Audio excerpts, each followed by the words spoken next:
All right, and we are live. What's up, everyone? We've got the PE podcast or the EssenceCast. We are at number 11 already. I want to say what's up to everybody here. My name is OJ. I've got a fantastic crew here. We've got our resident coming back right here. Jordan Fringe is back from E3, so we're going to talk to him about that. How you doing Yo, today, Jordan? I'm doing good. How are you doing? I'm doing good, man. Thanks to Beyond, and I want to just give a shout out to Jordan because he actually he's taking time out of his day every single week whenever he can to come on the podcast for us. So he's going to be a little bit more of a regular, and he has a channel as well. So I'm definitely going to let you talk about your channel at the end. But also, Jordan, I know you're if you're on the chat, go ahead and let people know about your channel. And kind of plug your channel there because I really do appreciate you coming on the podcast. So definitely No, let people know hey, about it. it's I appreciate you having me on. I'm just trying to get onto the chat now, so I'll put my channel there in a minute. But yeah, no, my channel's my name, Jordan Fringe, and I talk about gaming stuff that I like. Right now, the main thing still is Spyro. I just did my first industry review, which I'm really happy with. I did a review for Crash Bandicoot on the Switch. I got an early copy of that, so shout out to Activision. And no, I'm just really happy making videos and just having a good time talking about games with all you guys as well. So thanks for having me on, man. I really appreciate it. No problem, man. Thank you. Like I said before, when we've had Jordan on, you're up and coming, doing really well. So good to see you come back on the podcast. So I'm going to talk to you about E3 too, because Jordan went to his first E3 as well. So we'll talk about that in a bit. But I will introduce some of my other cast here. We also have I kind of like kidnapped Andy and forced him, put a gun to the back of his head, and forced him to come on the show today. So what's up, Andy? How you doing today, man? Well, it's nice to accidentally be here tonight. I thought he said okay, here's the thing, guys. I thought Andy said that he wanted to be on the show. I thought I heard that in the chat somewhere, but Andy's like, what? I never said I wanted to be on the show. And you have to realize this is not good because Andy lives overseas. So it's really late where he's at. So he could be going to sleep. I mean, he could be doing something. I mean, he could be, there's all sorts of other things he could be doing instead of just coming on here. But Andy's a really nice dude and he decided to come on. So Andy, how you doing today, man? Hmm. Well, I'm doing fine and all. I just had a haircut a few days ago. Oh, looks good. Yeah, dude, I saw that. You're looking fresh and clean. Yeah, man. I gotta get my haircut. So definitely Yeah, look. I thought you already had one. Yeah, it looks good. Looks good though. Looks good. Bald OJ will not win. I'll tell you that, guys. I'll tell you guys that right now. I don't know if any of you guys saw that picture on Twitter, but yeah, the alternate Bald OJ timeline will not win. He will continue fighting. All right, and then we also have Mama Mercy's back. So Mama Mercy, how you feeling today?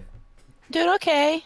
Good. A little worried, but it seems like everything's okay with you. So I'm glad that you're back and ready to go, and you got those rascals under control. I'm attempting to, your teeth kind of like they were all into the Fortnite spirit today.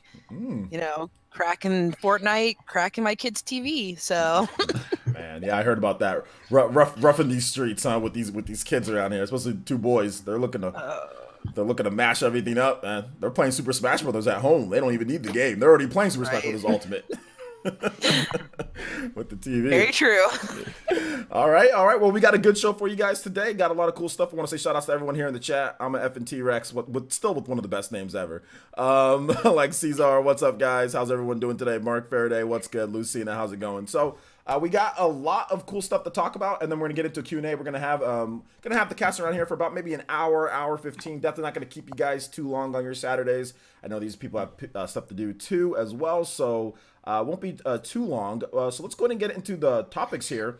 And we're going to start off. I want to see which one I want to start off with. I don't know if I want to go in order, but let's go ahead and start off with this whole Sony taking a shot at Nintendo, at least perceived shot at Nintendo thing. So apparently, I'm going to paraphrase here. Essentially, here's what Sony said. Sony's Sean Layden. He said that they're never going to be Nintendo when it comes to first-party output, that they feel that they have a good mix between third-party and first-party, and that they want third parties to succeed. So they're never going to take like the lion's share of game revenue or games out there. They're not going to put a bunch of games out there just because, they want third parties to also succeed, and that's what they're looking for. So essentially what some people perceive that as is that, oh, well, Nintendo, they don't care about third parties at all. All they care about is, their first party, and they put out all the games and everything.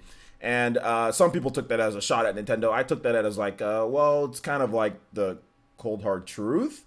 Like Sony literally, you know, stops making, like, they'll release games in the first half and then stop releasing games in the second half for third parties to do better, or they'll just make, I mean, they could probably do more games than they do, but they don't. So I kind of just took it as like, okay, yeah, that's the truth. I mean, Nintendo's worried about third parties, and we're talking about major third parties here, not independent developers, because if we were talking about independent developers, obviously Nintendo would be just on the same level as anybody else, because indie developers love Nintendo. So we're not talking about that. We're talking more of like the major players out there in terms of, and I think it goes a little bit more, like in terms of what he was trying to say. Obviously, like hardware, like third-party developers, major third-party developers, I think most developers would say that they like Sony's hardware more because it's more like PC.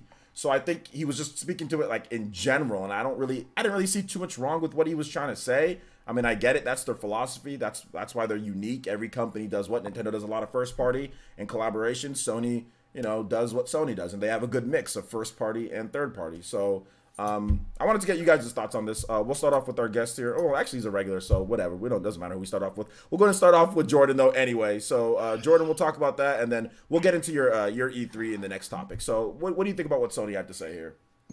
I mean, I guess maybe it's like a communication issue that, like, I'm not really understanding the big problem here, and to anyone maybe perceiving it as like major shots, you know, towards how Nintendo handles things. And I honestly just think it's just how company runs. Like, I think Sony has been successful with everything that they've done, the way they align their games and third parties. So I don't see any issue with the comments personally. And I don't know. I just don't understand what the major like issue is. Like, what are people like? Maybe you can, like, or someone else can elaborate on it, like maybe seeing it from the other perspective, but I'm just not seeing like where the issue is in the communication. Okay, I mean, let me clear this up just so you guys can kind of know. So shout outs to my boy Mr. Cabana, who's a fantastic user, has been watching me for a while. So he was a little peeved with what he said. And Mr. Cabana, I'm taking one of your quotes here. So just in case like Andy and Mama Mercy, they don't have anything to think that's wrong with this, let's just go from the other side here and kind of look at it from somebody who didn't like what they said. So I think that's what you're looking for, Jordan. Yeah. Okay, so basically my boy Mr. Cabana said, wow, at Sony, not only you blocked Epic Games user accounts to avoid crossplay. So he's kind of like harping on like, okay, you're talking about third party, yet, you know, you're blocking people's accounts, you know, so that's not good. And then he says, but you also sucker punched Nintendo with your latest statements. Don't want to be like Nintendo. Your history says different. Your arrogance and your approach are the right paths for failure. Keep it up. So essentially what he's saying here is like, oh yeah, you don't want to be like Nintendo, but yet Sony has had a history of kind of copying Nintendo with certain things. So he's kind of reaching a little bit more around like, you know, when it comes to things like, you know, like PlayStation Move, PlayStation All-Stars Battle Royale, Little Big Planet, things that were clearly aimed at like, you know, taking what Nintendo did and just kind of expanding it or kind of doing it in their own way or whatever the case is. Little Big Planet, New Super Mario Bros, you know, Super Smash Brothers, obviously. PlayStation All-Stars Battle Royale is literally, they said, Sony literally went to them and said, create Smash Brothers but with PlayStation characters. That's what Sony said. The teams had Wii's all in their office, literally playing Smash Brothers and then saying, okay, we're going to do this, then this. You know, so I mean, I think that's where he's kind of getting from. It's like, you guys are being, like the arrogance and try to say, oh, we don't want to be like them, but yet you guys have done that. Being a little hypocritical. Okay, yeah. From that perspective, I can understand that. I do think with their failures, with the things that they did try to copy, like with cameras and move controls and Smash Bros. Cloning and all that kind of stuff, they have been failures, but it has never led to them like a demise to their company. I've never seen, like, I don't foresee anytime soon Sony going under because they did something and it failed.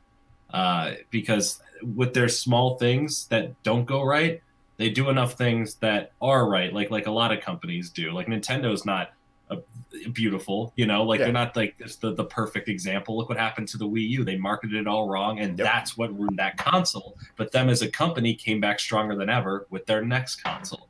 So I can understand the comments and I can see that side of it, but I don't really see it as that. I still don't see it as a huge issue to take too much from. It's just a company kind of speaking jargon, and that's about it. And from my opinion. I kind of share the same thing. I think it's just them. I think it's more of like a communication thing, right? I don't think he meant it as anything negative. He's just trying to say like, hey, look at what we're doing. We're selling this. They're selling that. You know, whatever, you know, like that's what he said. I mean, but let's go ahead and get Mama Mercy. What's your thoughts on this? And you don't have to agree with this. Obviously, you can feel free to say whatever you want. Just really quick. What did Sony say about Nintendo again? They said that they're never gonna be like Nintendo when it comes to first party output. I'm paraphrasing here. They said they're never gonna be like Nintendo when it comes to first party output. But I'm not putting words in his mouth though, guys. I'm not making things up. I mean, that's true. They're never gonna make the forever lasting IPs that Nintendo made. And essentially, he said that they rather believe in third party success, you know, then push out a bunch of first-party games. So he's saying, oh, well, Nintendo's approach doesn't... Basically, what you can kind of put it here as, if there is a slight, is that Nintendo's approach doesn't work for third-party developers. We think our approach works for third-party developers, and we have the right balance of first-party and third-party to make everybody happy, and that's why we've been successful. That's essentially what he's saying here. So that's what he said. Like, you know, like they do a lot of... you know, like they want to make sure that third parties succeed, you know, and they feel that they have the right. Not wrong. I mean, that's partially what Sony's built their consoles on, is third party support, where Nintendo has been able to support their consoles on their own game support, at least in the beginning. Mm-hmm. Maybe that won't fly so much now because people want third parties on Nintendo systems, but Nintendo can sell on their own IPs, and they have those IPs that have the claws in us from when we were children. You know, all of Sony's big IPs have died off after some time. Mm-hmm. Mm-hmm. So and it's replaced by another one. So I mean, yeah, I mean, I think that it's like I said. I don't know. It wasn't like a huge deal. I don't think people were making it out to be so much bigger. I just wanted to talk about it a little bit, get you guys' opinion. Andy, go ahead. Go ahead, Mom. Well, go ahead, Mom. Also, the biggest difference between Nintendo and Sony is Nintendo is video games. Like, that's their biggest market. Like, Sony is TVs and cameras and cell phones and video games. Like, that's another huge difference between the two companies, is that Nintendo is all about Nintendo and their video games, where Sony's about electronics. Sony's become more, I mean, I guess their gaming business apparently is their biggest business now out of the whole company, where it didn't used to be. But I see what you're saying. Like, they are more than just, I mean, they do have like the camcorders, and they do have like all sorts of They also do movies, you know. Yeah. They produce movies. Hollywood movies. That's their biggest, you know, income right there. Don't they own Spider-Man? Yeah, they do. They do. They're getting that MCU money right now. But the thing about it is that Yes, they are. Nintendo's doing that too now. You know what I'm saying? Like, Nintendo's also expanding. Like, there's going to be a Mario movie. You know, there's going to be Universe. Like, that might be. I mean, maybe it's not as big as movies, but I think Universe. That's pretty big to have a theme park. I mean, that's pretty huge. To be honest, I think it's about time Nintendo has a theme park. I've wanted to go to Nintendo Land since I was a kid. Yeah. The game didn't do it for me. I'll just say that right now. Well, no, not Nintendo Land, but like, I've always like, Disney's got their theme park. I don't know why Universal has a theme park, but I'm like, why doesn't Nintendo have a theme park? Like, Disneyland makes sense to me because that was like the movies of my childhood. Nintendo makes sense to me because those were like the video games of my childhood. Well, yeah, I'm just saying, like, Nintendo, like the Nintendo Land, I don't think that was like, when everyone thought like, oh, Nintendo Land, it's like a theme park of Nintendo games. Like, I thought that would satisfy my urge for like a real Nintendo Land, but it didn't. No, like, until I get behind that Mario Kart it and, you know, do some drifting laps, that will satisfy it. If I can get into like a virtual reality Mario Kart, I think that would be like the greatest thing ever. Yes. If I could actually like virtual reality play Mario Kart against other people. That would be hardcore awesome. I'm about it. Yeah. Shout outs to Nick Tendod one with the follow on Twitch. Thank you so much. Welcome to the Fire Nation, homie. All right. So Andy, thoughts on this, man? Well, I think I don't really have any thoughts on it. You don't have anything? Okay, no problem there. No problem there. All right, so let's go ahead and move on to the next topic here, guys. And we're going to be discussing Jordan's time at E3. So Jordan, like I said, did go to E3. This is his first year going. He got to meet a bunch of cool people. So Jordan, can you, just so we can, for the sake of time, so we're not, because I know you could probably talk forever about E3. And I'm going to ask you a bunch of questions. Sure, yeah. So I would probably ask you a million different things. So what would be your top games for you that you actually got hands-on time with at E3 that you got to play? What was your top games? And also, just what were your impressions of the show overall? Okay, so impression-wise first, I thought the show was really cool. The venue is a lot bigger. Like you see the building, you walk up to like, okay, this is a big building. But when you go inside and there's 2 different halls and the halls are both huge. And then in between that, the hallways in between are just littered with more games and stuff to see. It's crazy. And the biggest television screen I've ever seen Nintendo put together for over their whole area. And it was literally, I can't even describe the size. Like videos don't do it justice. My expectations were just like I didn't know what to expect, and it blew them out of the water. As far as games, I wasn't really about waiting in line for like 6 hours to maybe play like Kingdom Hearts, or stuff like that. Yeah. Games I did play, I had a time slot to play the new Smash Bros. And I'm not a big Smash Bros. Player. I'm pretty bad. Get out. Sorry. All right. but I want to get better. And from like what I played as Ridley. And it's interesting. Like the graphics are really good. I don't know how to really compare and contrast. I think it's like more of a mix between like Melee and the newest one, a tad bit. But I don't really. Again, I'm not the best person to compare that. So I got to play a couple rounds of that, and that was cool. The biggest thing I did there was I got to play Spyro. I got to play the 2 levels they had on the show floor, and then Paul, who is the co-head studio. The co-head studio owner of Toys for Bob, who's making the game, invited me to the hotel room across the street at the Ritz to play Sunny Flight, which is another level from Spyro, and discuss it further from there. See a little bit of Crash's new level, Future Tense, and that was really cool. I think that was the biggest highlight for me, knowing the content on my channel. Other than Can I that, ask a question real quick? yeah, How awesome was Spyro? Like it's pretty awesome. am I gonna shed tears when I see it? Yeah, the thing is, it's like a lot of people are worrying about if it's going to play like it did. And when you pick up the controller and you play the game, it's 1 for 1. And you can change like the camera to being back on the L and R, but it's on the joystick default now. And once you get used to it, all the other controls are exactly the same. And it feels natural. It's fun. And the Sunny Flight level, when I got to play that one, is just, it's 1 for 1. Like, it is absolutely gorgeous. The flying feels great, and I cannot wait to play the full game. It's less than 3 months from now, and it's perfect. They're doing a great job. How does Spyro look? Great. he looks faithful. He's the good looking Spyro. I'm not a big fan of the Skylanders or Legend of Spyro look, but he looks just like the original boy, and just now he's in HD. So it's great. Everything about it is great so far, in my opinion. All right, sounds good, man. So obviously E3 is one of those events that, like, if you can ever go, at least try to go to one of them. Like I said, I've been to 3 and I've had my fill, so I leave it to the next generation.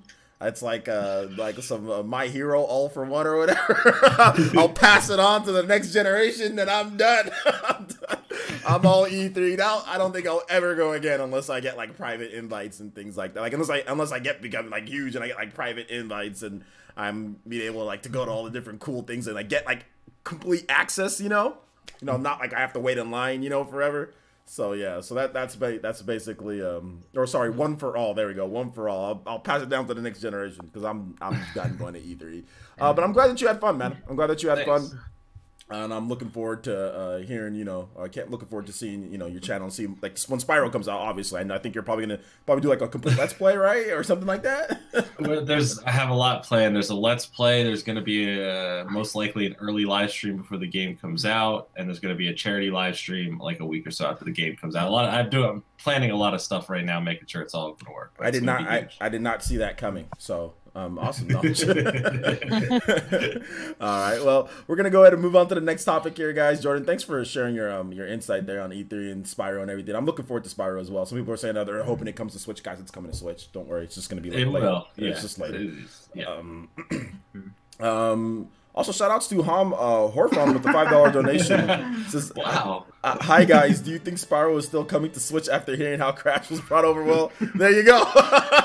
I'm psychic, guys. Yes. It's coming to Switch. It's just, and I made a video on the real explanation why. It's like when the time that besides Crash being exclusive, when Crash and Spyro entered development, this was at a time when Activision wasn't really sold back onto the Nintendo bandwagon right when Switch development kits were going out. They said, nah, we want to focus on what we have in front of us. And obviously Crash was PlayStation exclusive and Spyro was able to be made for both the Xbox and the PlayStation 4. And they worked on those. And what I was told is the reason why we don't have the Switch version is because they don't want to take any of their extra time out of making the games perfect to give you either a half-assed port or something that is just not good, or rather take too much time making a Switch port and having the core game not be as good as it can be.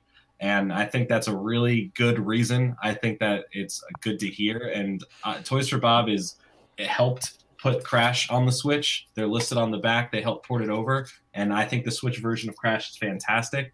So I think that they're going to do a great job porting it over and working on it after the game releases. So expect it anywhere from November of this year to like June of next year at the latest. We would get Spyro on the Nintendo Switch. Yeah, I'm thinking it would be the same type of deal, and that's what I've told people a million times, is that like because like we've had some people try to make podcasts and say stuff like, oh well, Nintendo didn't get dev kits out to all the Western developers early enough. That's the reason why. I'm like, no, a lot of them just didn't give a crap. Like exactly. It's not, has nothing to do with all that.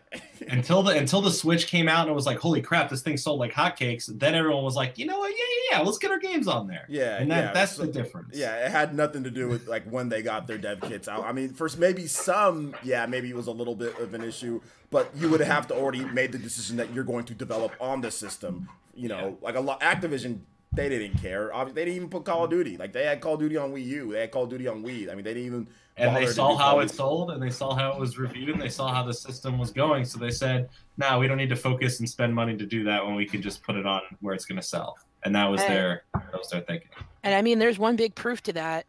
We have a huge Western developer on the Switch, and their games are huge. We have Bethesda on the Switch.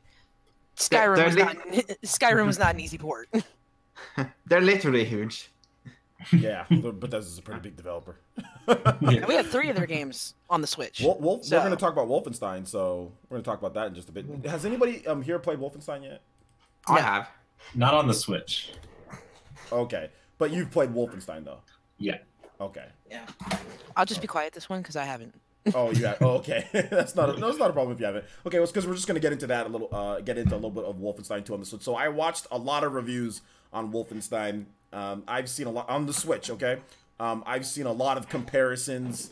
I've seen so much stuff, and I've seen Digital Foundry. I've seen everything, and people have just went one way or another on this. It's just insane, and that's the reason why, guys. I mean, many of you guys probably didn't watch this video, but I made a video saying like, I'm not gonna hype Wolfenstein on the Switch because you know exactly what's gonna happen with these type of games. Everyone, I mean, it seems like it's the rinse and repeat. Complain for third party, complain for third party. You get third party, then complain that it's not as good as the other systems. You know what I'm saying? And that seems to be the cycle that we go through every time with like a Western game, like a Doom or a Wolfenstein or whatever the case is. I mean, heck, remember Skyrim on the Switch was supposed to be the 360 version, literally all the way up until the game freaking released. It was the 360 version of the game. It wasn't that PS4 Xbox One version. I mean, no proof to back it up, nothing there to say it, but this is what I'm talking about when it comes to Western third-party developers and on the Switch. It's like, it's great if we get them, but this is the type of stuff that kind of happens. I mean, I watched Spawnway's review, and John was like, oh, well, if you're only going to play on the TV, don't worry about it. Like, don't get it. And it's just like, well, then what's the point of getting it then? You know what I'm saying? Like, if you're only going to, if you have like that type of mentality about it. To me, I think that just any third party, whether you're going to only play it on the TV or you're going to play the game portably, I think that it's third party support. It's what people wanted. That's my opinion on it. No, and by the way, John had a great review on the game. That was just something he said on Twitter, or he had a great look at the game and everything. And so did, I think, Sean Long. He liked it. There was a lot of people that said all sorts of stuff about it one way or another, but like the comment section. So I kind of wanted to get you guys' opinions. Have you guys at least seen the comparisons between the two versions of the game? Yeah. After Dragon Quest Builders, I stopped watching those. was that to be honest, the straw that broke the camel's back? You know what I'm saying? Like, well, no, they were like, oh, let's look at the game like zoomed in 100 times, 150 times, 200 times. I'm like, I don't know who's playing their video games zoomed in 200 times. I do. What they're supposed to be. But they're like, oh, do you see how smooth it is on the PlayStation 4 comparatively speaking to the Switch? I'm like, but nobody's playing video games like this.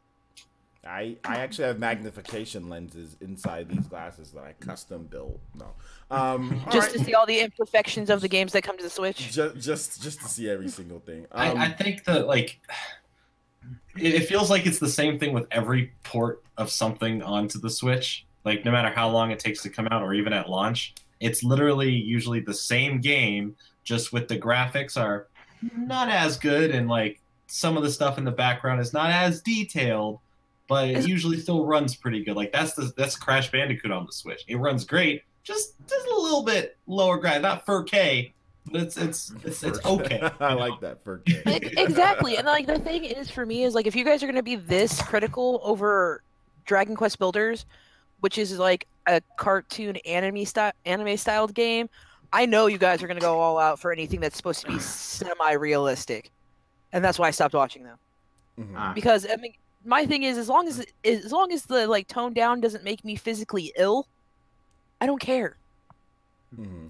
Well, if it's so fuzzy, I'm starting to get sick from it. Then we have a problem. I think that's where some people kind of say like they have an issue, right? Because I guess that's subjective, isn't it? Like how fuzzy or how like if you're used to playing games in like I don't know 4K or whatever it is or checkerboarded, and then you go from that to Switch. Is not fuzzy. 720 is not fuzzy. We're talking like if it's starting to look like tube TV.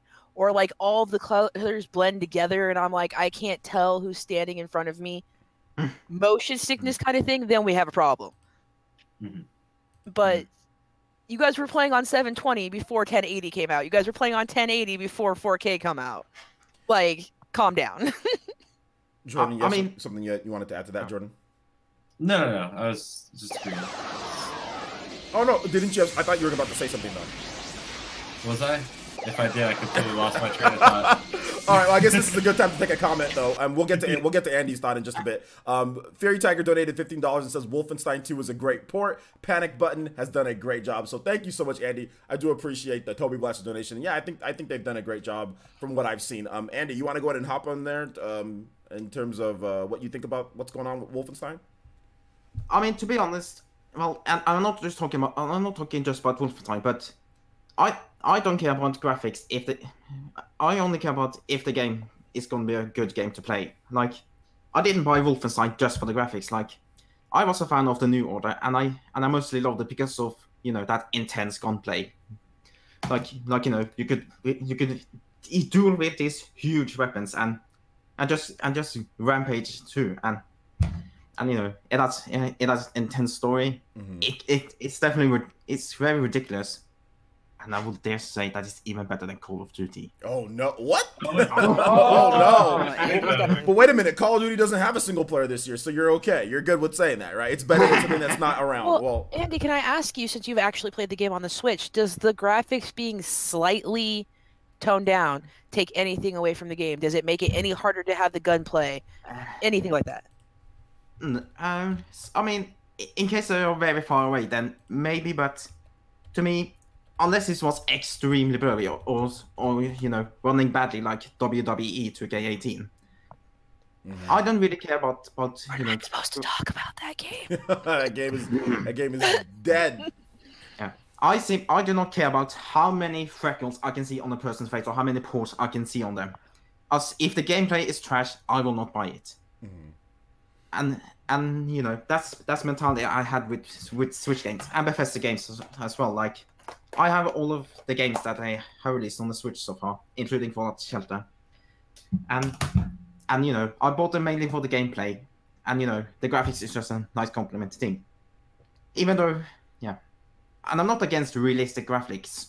I don't like it if they try to make the gameplay feel just rigid or realistic. Like Wolfenstein, it doesn't feel rigid or realistic, but that's why I love it.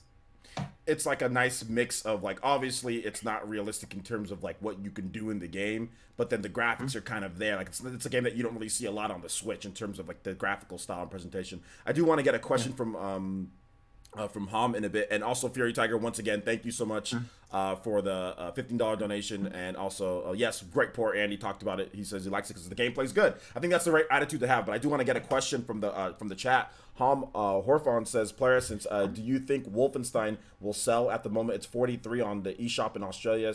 43 on the eShop in Australia. Okay, well, the first problem, Australia is one of the smaller markets out there. It's not the biggest market out there. Sounds concerning. I wouldn't be concerned about sales. Not to diss your home country of Australia, but that's not the best place to go to when it comes to, just because the market is just so tiny compared to the rest of the world. So I would probably say that Wolfenstein is going to do as well as Doom did. It's going to be somewhere between the 200,000 to 500,000 unit range, which would be fine. That's what the game, in terms of a port, that they're going to make their money back. That would be fine. They already know. Bethesda's not going into this thinking that they're going to sell, 5 million copies of Wolfenstein, but they're going to sell enough to make their money back, and that's all that's important. And also, Bethesda just recently said that they have more plans for the Switch, so they're going to support the Switch as long as they can. I don't think that Wolfenstein 2 determines something else, to be honest, because all of their ports, they're pretty all low risk. They're using panic button, and they can make their money. They're selling them full price as long as you pump out 250,000 or 200,000 copies of this game, then it's gonna make its money back and it's gonna be profitable. So yeah, I wouldn't really worry about that. Yeah, and if you want to look at sales, don't look at I mean, like I said, not to be mean, but don't look at Australia first. Probably the best place to go is like try Amazon, just to kind of see and get an idea where it is, and then from there you can maybe even look at like the UK sales charts. I mean, if you're talking about like a Western game. But yeah, I go to Amazon first, see how things are doing there, and then because like the US is the biggest market, so that kind of gives you an idea. Yeah, can I just mention how awesome these cover arts are? Yeah, those are really good. Those are really good. Can I also make a public service announcement about that stupid white banner at the top of Switch games? That I hate it. I hate when they add that. It's so much real estate. That is so much. That's way too much to average. That's just a little blurb of information. But no, let's cut out the top of the artwork just to make sure you can read this. And just make it a slimmer banner. That's all it needs. I would like it to be a slimmer banner on the top. It's ugly. They're doing it because I think they actually put out alternate covers though for you to have on Bethesda's website. You can get alternate covers too. So if you don't like that cover, guys, you can get Bethesda. Yeah, you can get. I mean, they could have just made like a reversible cover art, like they could have made this part like the actual box art just without the banners, so you had the option to swap it out. Yeah, there should be that should be like a standard thing at this point for any game that has that big banner. Just make a reversible cover that doesn't have it on, and that knocks out two birds with one stone. You get your message out, and then you have a reversible cover. And reversible covers are not. I mean, I can understand why some developers don't want to do them, just because it's like gotta actually like the printing, and you gotta let them know. But just developers, can you guys do that? Like, especially if your game has that internet thing on there, make a reversible cover. Although you could probably just make whatever cover that's on the inside, you could just turn it inside out. But or like in the old days, just make it a corner piece that has a little internet symbol, or something. Like, you don't have to make it this giant advertisement like online. Like, no, I get it. I can read the back of the game. Like, I have a question. Why does Andy's have that? Mine doesn't. Well, that was on Wolfenstein. That's on Wolfenstein, not Doom. Oh, okay. My Doom does not have that on there. No, my Doom doesn't have it either. Yeah, Doom doesn't, because Doom is a separate download, like for the multiplayer. So you get everything on the cart. You can play the full game on the cart, but then if you want the multiplayer, you've got to. And then there's an update too. So, but you can technically play everything right then and there. I think the only difference is the fact that I have the Peggy logo since I'm in Europe. Yeah, it's the Peggy logo. That's about it. I have a rated M for mature, which costs quite a bit of money, by the way, to get your games rated in Europe. Can I just go ahead? Also, I know that some companies doesn't like printing that much on this backside, but can I just mention how horrible it is when they print absolutely nothing at all? Well, I mean, yeah, that's essentially it. I mean, like, it's just time. They don't want to take the time to put something on their reversible cover. Okay, so I will apologize if anyone get blind about this, but just look at this. Yeah. Wow. Just not the. I even get annoyed like with Mario Tennis, where it's just the instructions. Like Mario Kart's like that too. Yeah, it's like, oh cool, but like I'd rather have a manual because you have a slot for one. Oh well, but you just don't print them. manuals aren't ever coming back. Like I need them. I need something to make it work. This is too light. I need something to weigh this down. Those were done those were faded out last generation. You know what I'm saying? And I still miss them. Yeah. I hold on to that dream. So, but OJ, yeah. What do you call this? It's a manual. It's a tiny little mini manual. I mean, yeah, it's like a Game Boy Advance. Some developers still do them, but for the large majority of developers do no longer give you manuals. You know, like R.I.P. Yeah, R.I.P. And why do we get such a big box? Well, that's a small box, isn't it? Like it's small compared to the other consoles. Yeah. Well, like they come with a disc this big. The cartridge is this big. Look at this. I mean, this is your manual now. Hey, yeah. Oh man, I don't know how to use my phone. I just bought the one boy. I'm not the one making the rules, but they're like, you got a cell phone. Yeah. I'm on a laptop. I just bought the one boy yesterday, and the amount of physical stuff it comes with is ridiculous. Like, not does it come with a manual, but also a CD and a keychain. Bringing them back. Nice. See. Good job, indie games. Good job. All right, guys. So indie games won't let us down. That's pretty much the segment on Wolfenstein. We're gonna go ahead and move on to Fallout 76 and Fallout 5. So Fallout 76 is kind of going a little bit more. Once again, Sony finds themselves in the crosshairs here, but not necessarily not in the worst way. But once again, like Todd Howard came out and was like, okay, well, yeah, we want to do crossplay with Fallout 76. Like, we want that. But Sony's making it difficult for us to do crossplay. So there's already some issues with crossplay in Fallout 76. Now, he didn't say whether it was going to just be like PC, PS4, or like, you know, and just like PS4, Xbox One. I mean, I think Sony's essentially making crossplay difficult in general. Like, just like, not even saying like you know, like PC and PS4. I mean, I'm not really sure because usually Sony's okay with that type of crossplay. But I don't know. We don't have the details exactly, but it seems like there's some issues there. And then also Fallout 5 as well. Todd Howard came out and said Fallout 5 is going to be a traditional first-person shooter. Or not first-person shooter, a traditional single-player game. So Fallout 5, when they do get to that, it's going to be traditional. And then Todd Howard also said, yeah, Sony. And then he also said that the aiming and the shooting in Fallout 76 is going to be more accurate and more in line with what you saw like in like what you'd see in a normal shooter, you know, a normal first-person shooter.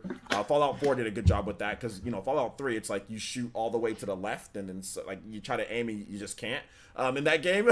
So like, it really promotes you using that. Whereas Fallout 4 kind of did it. It was more like a traditional shooter. And then I guess apparently this one's going to be even a little bit more in terms of shooting controls. So that's good, right? But yeah, what do you guys think about this when it comes to Fallout Bonanza? Let's start with, I guess, Fallout 76. Mama Mercy, what do you think about what Todd Howard had to say? Fallout 76, crossplay, Sony doing what weird was stuff. Sony just saying about how they were big into their third-party games? I want to hear that again because they're sure making it hard for their fan base to play with their friends, and this is a third-party game, a big third-party game for them actually. Yeah. As far as I know, Fallout does well on PlayStation and Xbox. Yeah, there was actually a version of Fallout that was completely broken. It's called Fallout 3 at launch.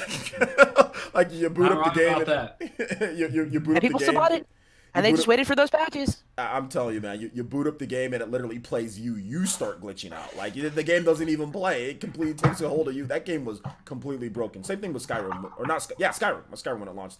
But yeah, it always did well. But Xbox usually did better with Fallout. But I mean, I'm not really sure how Fallout. I think Fallout 4 did better on PlayStation just because, you know, Sony they have a bigger fan base. Yeah, I mean, you can't sit there and brag about how. What is PlayStation 4 out now? Like 80 million? Over like 80, almost 90 million. Almost 90 million? Yeah. You can't have 90 million people on your system and be like, you can only play with you 90 million people. But, you know, God forbid you have a friend on an Xbox. Well, they made the bad choice by picking the wrong system. I mean, I talked about this last night on Evidence podcast. Like, gamers just want to play with their friends. And by you making it where your competition can use your meme against that competition as now a meme against you, that's not good. And that's not good for your core console, especially if you're talking about dropping PlayStation 5 in the next year or so. If Xbox does the same, Xbox is going to look a lot more appealing when it's all like, hey, well, you can play with your friends on the PC and on Switch. Like, what has PlayStation got? Crossplay with PC and mobile? And mobile, yeah. Both mobiles. I think we can play with Android and iOS. So, Like you buy us, you can play with all your friends, no matter what they're on, or you can play PlayStation, who will only let you play with PlayStation people. Let me make sure I get a direct quote real quick, just so you guys' opinions aren't kind of skewed. So essentially what he said about Sony is that there's an update on the article. They said that crossplay is not out of the question for the game, but Todd Howard said that Sony is not being as helpful as everyone would like them to be. So they're just not being helpful about it. So and it's not like it's a problem with their system. We had earlier this year, last year, where Epic accidentally pushed that button where it's literally Xbox and PlayStation could play together. Accidentally hit that button, and for a day, it's a button. There was harmony in the gamer world. I think legitimately, like that was like first day we had like peace when all people could play Fortnite together. That literally, and then they turned it off. Bridges the gap and like literally shuts down the console war. It ends the console wars. Why does it matter what console you play on when you can play with any of your friends no matter what they play on? Even if they play on a phone, like it's crazy. Like you can literally play with everyone, and that's great. Well, I think that's where Sony has talked about their business. That's where the business part kind of plays a factor into this. It's like Sony wants that console war. You know, Sony wants that. Sony has so many dedicated fans that are so dedicated, which all the systems do. But Sony has these fans that are so dedicated to their product, man, that are so dedicated. Like if you go on N4G, you guys heard about N4G. You go on N4G and you hear about like anybody who says, like not anybody, but people who say this is not a good move. They have so many people rushing out like to say, no, this is a great move. Sony doesn't need them. Sony doesn't need them. I mean, I've seen fans on Twitter. I mean, like I said, not trying to knock. I think there's a lot of PlayStation fans who do want this, but I'm talking about like the hardcore dedicated fans that sit there and buy every single game day one on PlayStation, always buying it. They got a PS4, they got a PS4 Pro, they buy PS5 day one. I'm talking about those fans. They got so many of those people out there, I think more so than any other developer or console manufacturer. I mean, like there are people who are Nintendo fans but will not hesitate to not buy a Nintendo system if there isn't a game or two or three. You know what I'm saying? Like we've seen it with the Wii U. There was tons of Nintendo fans just said, nope, not buying it. You know, like just not gonna buy it. It was like it didn't do this, or this. I mean, we've seen this before. Same thing with 3DS. I think there was some things that they didn't do with 3DS that people just said, nope, not gonna buy it. So I mean, I think Sony has the most loyal and dedicated fans that will literally buy their system every single time. You know, outside of like the whole catastrophic type of thing, like PS3, like Sony messed up with that. But if they didn't mess up with that, they would have that system would have sold 100 million too. Because Sony's only had one system that hasn't sold 100 million when it comes to home consoles. PS3. That's the only system that hasn't sold 100 million. PS1, PS2, PS4 is going to hit 100 million. You know, so I mean, it's just been insane. You know, so I think that's where this comes from. You know, kind of like that dedicated hardcore fan base. You know. Well, and again, I think they're also getting slightly cocky because, you know, Xbox is kind of shaky at the moment. Like, nobody really knows what's going on with Xbox. If Xbox is going to be sticking around for much longer. They will. I know, but, like, you know, everybody... Xbox is starting to sweat a little bit. They're starting to sweat. They're even admitting they've made some bad choices. But, like, this goes back to the first thing we talked about. This is why they'll never be Nintendo. They don't have to be Nintendo. I think they don't have to be Nintendo, but Nintendo is run by gamers. People who enjoy video games. And, like, yes, I know Nintendo's been a little bit closed-minded up to now, but that more to do with the culture. They still have always tried to make fun, enjoyable systems and fun, enjoyable games for their fan base. Okay, well, let's let Jordan hop in. What do you think on this whole Fallout 76? More stuff going on here. What do you think, Jordan? The crossplay issue itself is stupid, and I think Sony needs to just be like, whatever, just let everyone play. But I get what you're saying. I get your reasoning, and I do get there's that rabid Sony fan base behind it that'll just, you know, no matter what Sony does, they could drop a game with no gameplay in it, and people be, this is the best game ever made. Good job, Sony. Love you. As far as with 76, I am gonna I have it pre-ordered for the PlayStation 4, oddly enough, but that's gonna suck if I can't play with a friend who has it on a different console. So we'll see. I mean, that's more of a just we'll wait and see on that. Am I concerned? Yes. Am I too worried about it? I know a lot of my friends are getting it on PS4 anyway, but I still want to have that option. You know, that would be great. And as far as Fallout 5, Yeah, that's great. I mean, I'm glad he said something about that, because I have seen people like, oh, well, what's going to happen with the future of Fallout? I'm like, this isn't a real Fallout game. Like, this isn't a traditional Fallout game.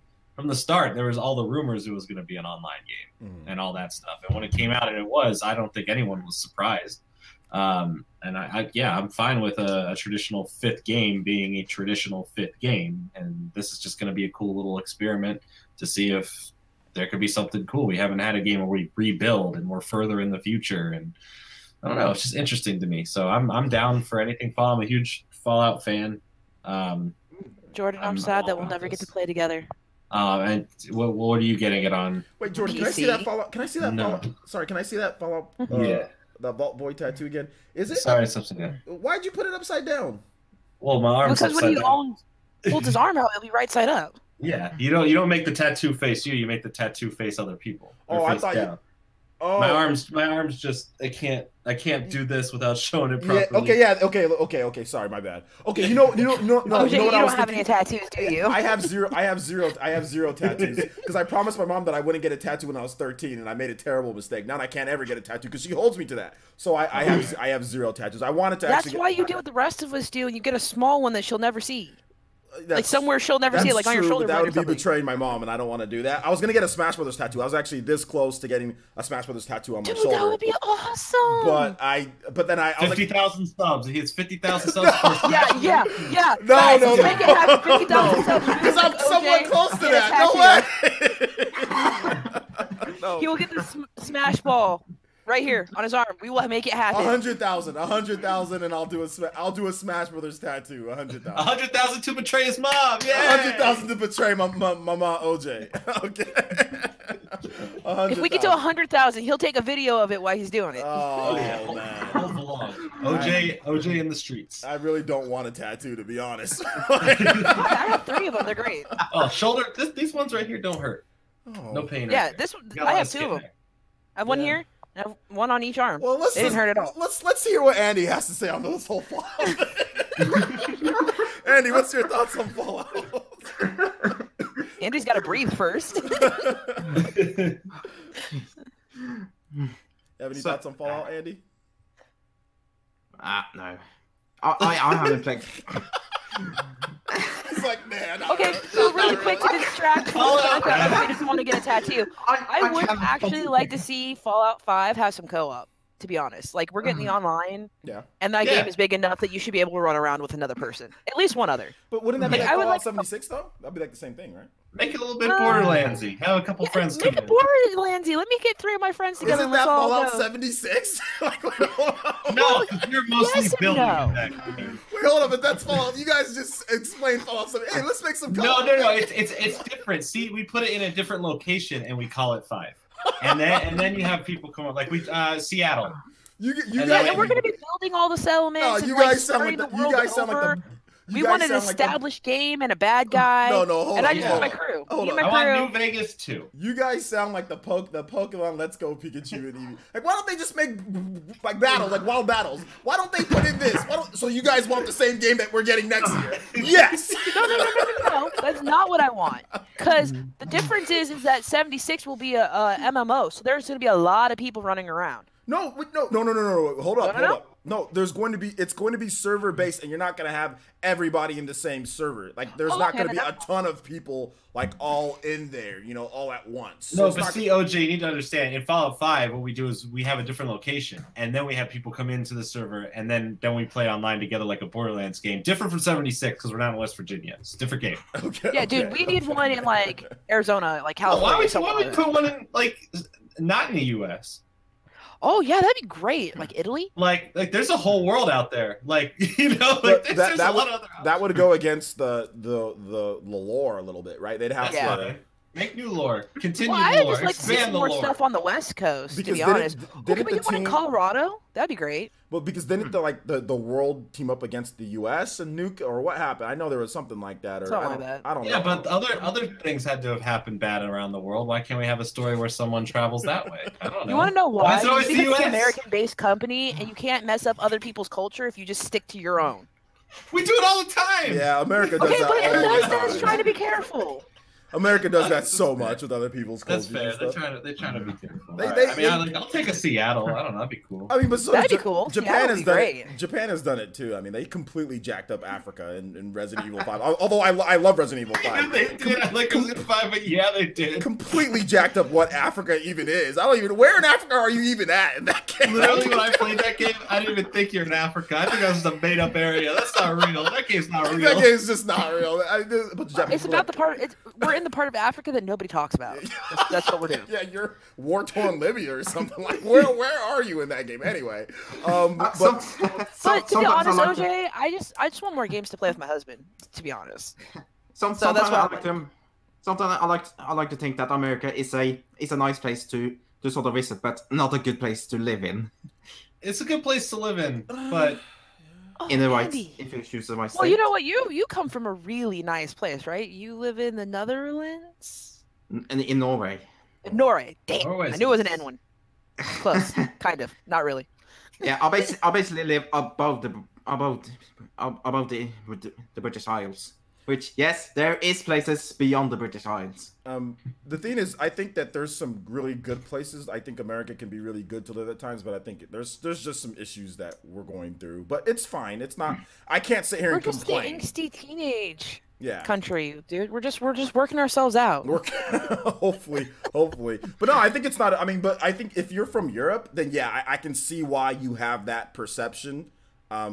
If you're from the part of Europe that you're from, I can see why you have that perception of America, and that's completely justified. In my opinion, I think it's justified to have that perception. But it's not as bad unless you're in Los Angeles. No, I'm joking. I'm joking, guys. No, Los Angeles. Yeah, Andy, Los Angeles there are definitely worse places than others. Like I live in Arizona. Arizona's pretty okay. Yeah.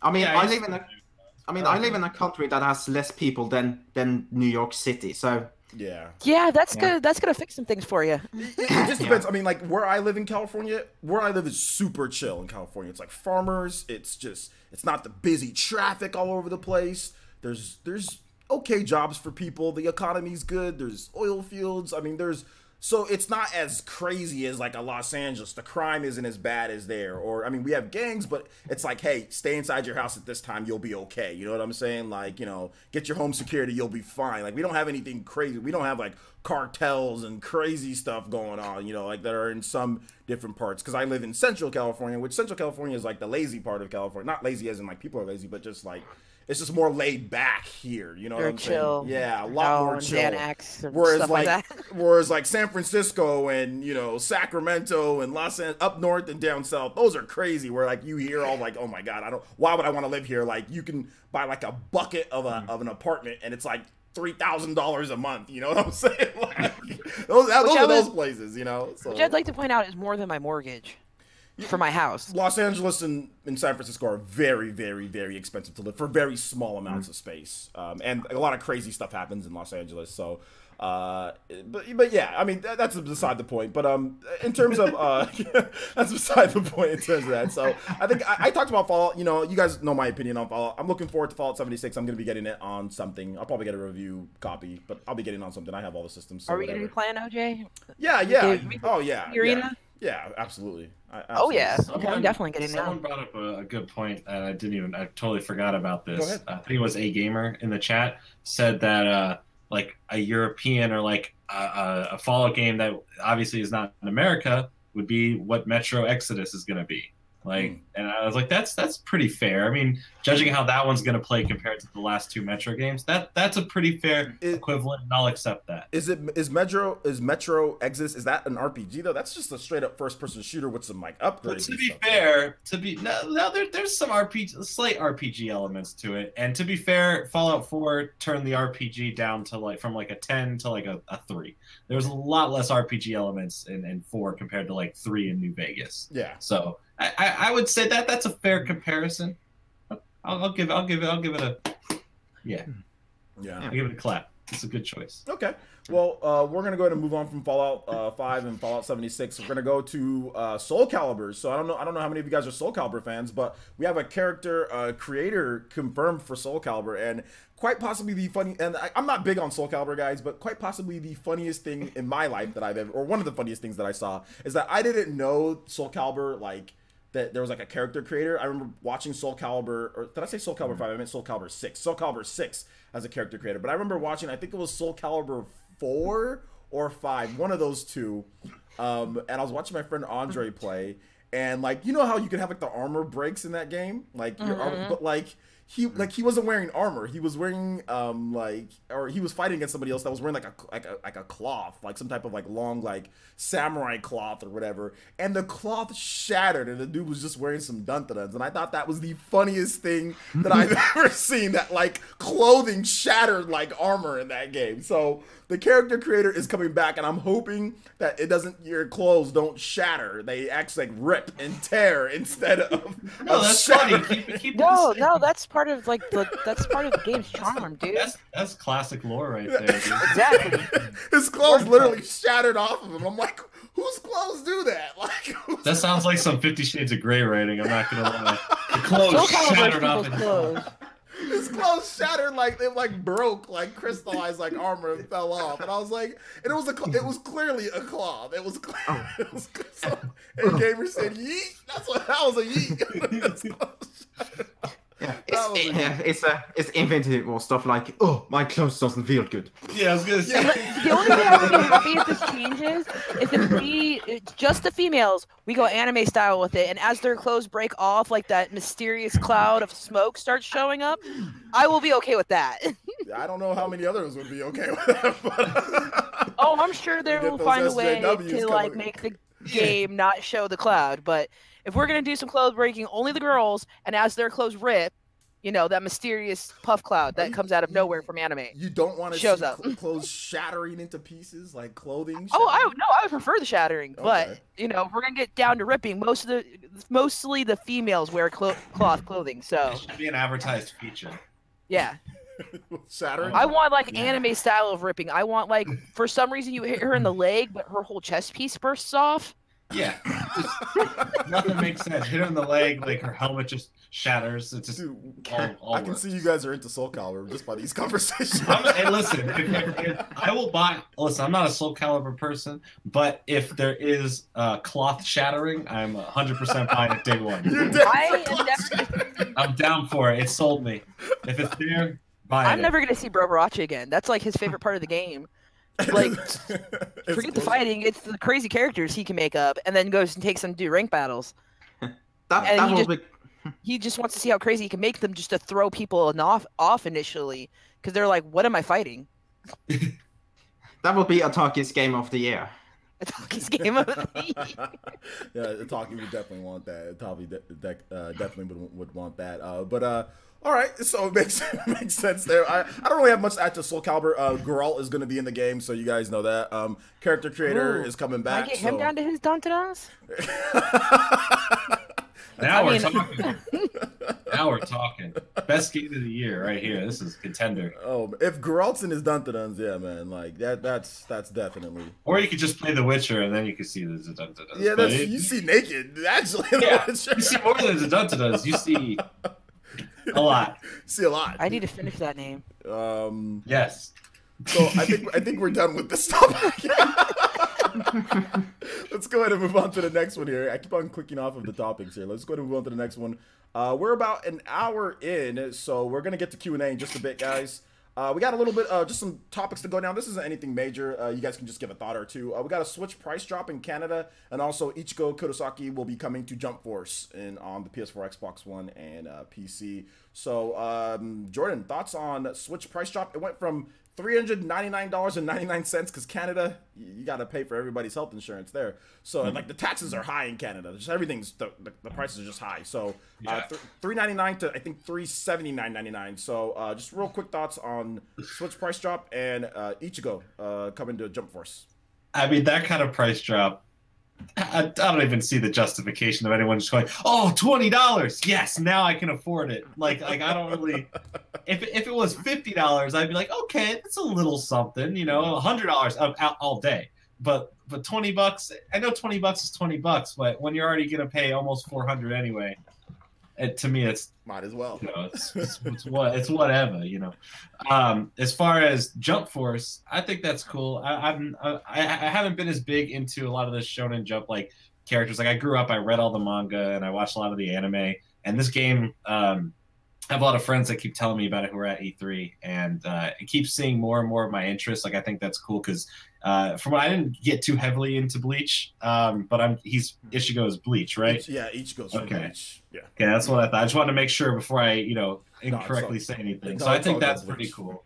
But what I am excited for, because what's on my arm right here, I got Ryuk on my arm right here. That's what's selling me the game right now. Is that he's the baddie. He is the baddie, and that's getting me hyped. That's getting me hyped for it. So yeah, I was actually shocked when they showed off like any Death Note characters whatsoever. Yeah. So yeah, that was crazy. But the question is, isn't Light trained in martial arts? Am I wrong about that? Light Yagami? Yeah. I don't remember him being trained in I mean, he's so smart. I wouldn't. Unless it was a one-off comment. They never like went into it or showed him doing anything because it was usually really never him in a fight. Well, yeah, I mean that wasn't the show, but I feel like I remember something like his dad talking about his son, and he's like, oh yeah, he's trained in martial art, like talking about how like great his son is. That him being trained in martial arts came up, but I could be wrong. I wouldn't doubt it because of how smart Light is. So I'm guessing he could probably pick up martial arts and easily know multiple different martial arts. But I don't think that wasn't anything that I remember. I mean, I watched the show I think like a decade ago at this point. So I mean, how old is that show? That show's pretty old. So it's my favorite anime. Still my favorite character. L is the best. Yeah. So the manga's better than the anime, though. Just saying. Sorry, I gotta be one of those guys. You're one of those guys. You gotta go. Hey, I love the anime. It's my favorite anime still, but the manga, which is my favorite manga, had a better ending. That's all I'm gonna say. Okay. I gotta talk to you about. I want to because I've never read the manga. I want to know the ending there. So okay. Yeah, can you like stay for a couple minutes after all this? Was it better? Was it better than the movie ending? We don't talk about the movie. We do not. I'm the only one who doesn't hate that movie. I'm sorry. I don't hate it. Are we talking about the American movie? We're talking about the American movie, yeah, with the white dude as Light in Seattle. I have more to say on that, but I don't want to derail everything. That'll derail everything. Maybe we'll do a separate podcast. We'll talk about all that. Death Note cast. We'll do a different thing on that. Let's go to Andy. The question is, when are we going to get JoJo characters in it? Okay. Ooh, JoJo. With how popular JoJo's been getting, like throughout, like I hear more and more people every day talk about JoJo. They'd be stupid not to. Is JoJo Shonen Jump though? Mm-hmm. Oh, is it? Okay. Yeah, then we'll definitely get somebody. So I was like, when he was like Ichigo, I was like, is there another Ichigo? Because we all know that Bleach was going to be there. Like, I don't know why anybody's shocked about that. Show that in the trailer. Like, they just chose. Like, I see why they chose who they chose because they're the most popular. But why not add another orange-haired character? Why not add a little bit of Bleach in the mix? Well, Bleach is also one of their really popular Shonen Jumps. Yeah, that's why I was surprised. It's come down a little bit because it's been some years since the show went off the air, but I mean, like, Bleach is still very, very big. Bleach is still big. People like I was sitting here on my phone like, is OJ talking about somebody else? Because I already knew this guy was coming. Like, if you read Shonen Jump, you know he's coming. Well, yeah, it was just announced that he was coming. Like, I just wanted to talk a little bit about Jump Force with it, just so that's dude. I'm so excited for Jump Force. I'm not excited for the game, but like I like Ichigo. I like Bleach. OJ, why do you gotta be hating? Because it doesn't look good. Like what? It looks A horrible. work in process. It will get better. I know that, but Have I'm just saying, it does the art style wise. It looks horrible. It looks horrible art style wise. I don't like the art style. I think the gameplay looks blocky. Like, I think that there's just, like I said, they can fix it, obviously, but, like, you go from, like, okay, you look at Smash Brothers, which is another character mashup. Look at how smooth that game looks, and look at how smooth it plays. Obviously, it's a 2D game, whatever, compared to a full 3D game, but the game just doesn't look very smooth to me, and like I said, the art style kind of kills it for me. I hate that realistic tint on the characters. I just don't like that. I've never liked that art style. There's been other games that they've done, like, in the past that have that same art style where they try to go, like, kind of more the realistic and not, like, the anime style. I just don't like it. I'm looking forward more to How cool would it be if they made it like how Dragon Ball Fighter is that's like looks like that'd be cool. I'd be down for it to be a 2D like actually make it look like the manga. That'd be pretty legit. I'd be down. Yeah, for I'd like that. Or the anime, like just whatever. I'm down. I'd buy it. I don't know. I don't know what you want from me, people. Andy, do you have something to add to this before Jordan goes off the hinge here? Yeah. I actually, Sorry. I agree with OJ with the fact that I think the realistic Arsenal does not fit that kind of game. Like the fact, I feel like it maybe would look better if it was designed a little bit like Dragon Ball Fighters, you know. Yeah, maybe not specifically like Dragon Ball Fighters, but you know, a sort of like that sort of, you know, kind of 3D, but you know, it looks almost 2D, like, you know. Well, Dragon Ball Fighters is you know, they have 3D backgrounds, but like the characters are strictly 2D. I mean, I don't have a problem with them because this game Jump Force, it's like a lot of their 3D games, right? It's like there's other 3D games out there. There's Shinobi Strikers that's coming out. There's Naruto is the same type of 3D style, but Naruto the art isn't. Naruto looks more like the actual anime than anything. They have like what else is the 3D fighter? My Hero 1's Justice. But if you look at My Hero 1's Justice, that actually looks like the anime. You know, it looks like, but it's 3D, and you know, but it actually looks like it. So this art style that they're going for is just like I think they're really trying to appeal to the Western audience. I mean, but this is not the first time that they've done this. There is a J-Stars or whatever game that came out on the PS3, you know, so there is another game that's like this. This is just the one for the PS4, so this isn't like something completely brand new. That game's not very good on the PS3. That game's not very good. I've played Battle Stadium Dawn, you know, which was even before, that was on the GameCube, which had you know, Monkey and from One Piece or Luffy or whatever his name is. They had Dragon Ball Z, they had Ichigo, they had all that, and that game wasn't very good either. I mean, the only big huge crossover game that I've played from them that was actually somewhat okay was Jump Superstars, you know, and that was on the DS. So okay. I can't hear Jump Superstars without thinking about Jump Up Superstar. I was just thinking the same thing. I mean, that's the only one that I've played that's actually any good in terms of the crossover stuff. I think like Marvel vs. Capcom and all that like blow these games away. You know, like these huge anime fighters that try to put everything, like Marvel vs. Capcom destroys it. You know, so that's just kind of like my thought on there. I've never thought that these are any good. Even Naruto, which I play like a lot, I don't think those games are good either. Like a lot of these 3D fighters from Bandai Namco just aren't very good. They're a lot of cool fan service, but they're just not very good games at the end of the day. But they're okay. They're not, I mean, I'm crossing my fingers for My Hero. I'm like, because I really like the anime, so I'm crossing my fingers that it's going to be good. But something tells me like, oh man, they're gonna mess something up. Like, something's gonna I don't know. messed I up. feel like I've seen worse anime games, so maybe that's why I'm kind of like, I'm okay with it because it could look a lot worse. That's true. It could look a lot worse. I've seen games where they've taken anime characters and tried to make them into like normal humans, and that doesn't look good. Yeah, yeah, that same ground. Like, Yikes. I should really start watching some of Studio Trigger's show. Like, I've been very interested in My Hero and Kill la Kill as well. My Hero is really good. Like it's super good. If Hey, you like, Kill la Kill, good show. super. My Hero is really good. I really like it a lot. All right, so let's go ahead and move on to the next topic here. I think we have Q&A. Yeah, because we went through those two. So we got Q&A, guys.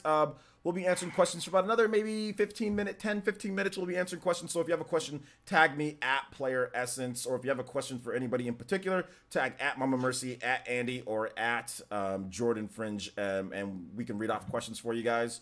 Like I said, we'll answer them for about another 10-15 minutes. I want to give just quick shout outs once again to all the people who helped out during the stream. Ham Horfarm with the $5 donation, and also Fury Tiger once again with a $15 donation. Toby Blasters, thank you guys, appreciate that. You gotta do the whole thing. You gotta go, Toby Blaster. I already did it. Did I? No, actually, I did it. Toby Blaster, yeah, woo! Shout out. I need to do that shimmy as well. No shit. You guys are just pounding on here. You guys are gonna make Baldo J come back with all this stuff. Okay, Stop really quick before your chat catches up with the video, is the same people who made Kill la Kill the same people who made Hero Academia? Yes. Oh, Dang! I really need to jump on the show because I loved Kill la Kill. Oh yeah, you should just well if you like well, like I said, it's a whole nother thing. But yeah, My Hero is really good. I bought some. Dude, we should have one of these podcasts and we just talk about anime the whole time. You guys can do that. I've already talked about this. Anime podcasts are funny. You guys should get John Turner. You guys should do that. That'd be cool.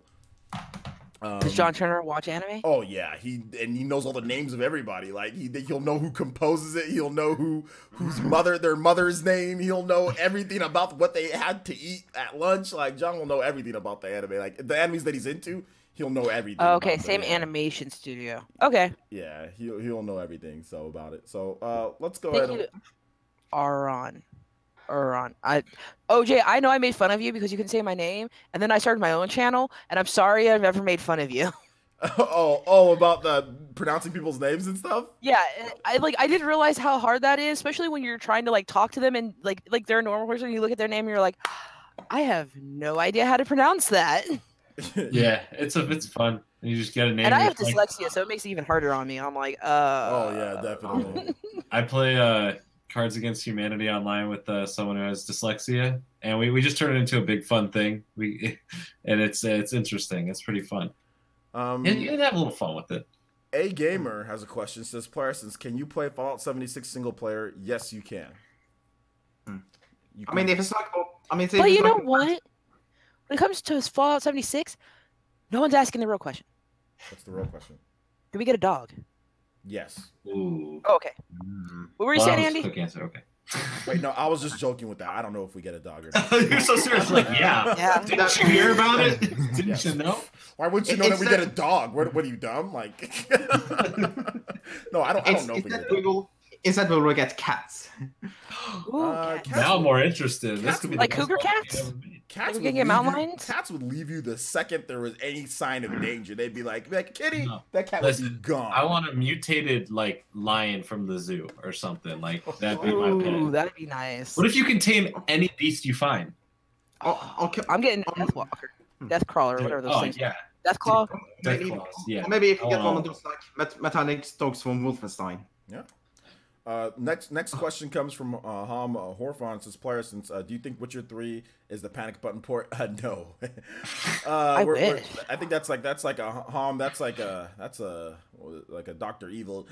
No, it's just not gonna. It's just not gonna happen. Not because I don't think like that'd be a good game to come over. It's just not gonna happen. I just don't think that's the game.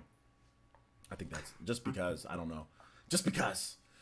I don't think that game's gonna ever come to the Switch. Yeah, I don't think anything that CD Projekt Red does, I don't see coming to the Switch. Nope, nothing that they do. Is CD Projekt Red even aware that Nintendo exists? They are. They actually made a comment. They said that they like the system and everything, but that's about as far as it goes. Games are too powerful, man. Yeah, that's about as far. Oh yeah, we like the system. So you guys gonna make anything? Bye. Just shut the door in their face. Conversation's over. All right. Here's Gwyneth or whatever that card game is. Yeah, we're gonna get the card game. That's about it. I know exactly. How about Gwent? They're like, yeah, that's it. Yeah, that's a possibility. Yeah, maybe. 5 years from now. Gwent port. I mean, we are getting that Elder Scrolls card game, so it's not impossible.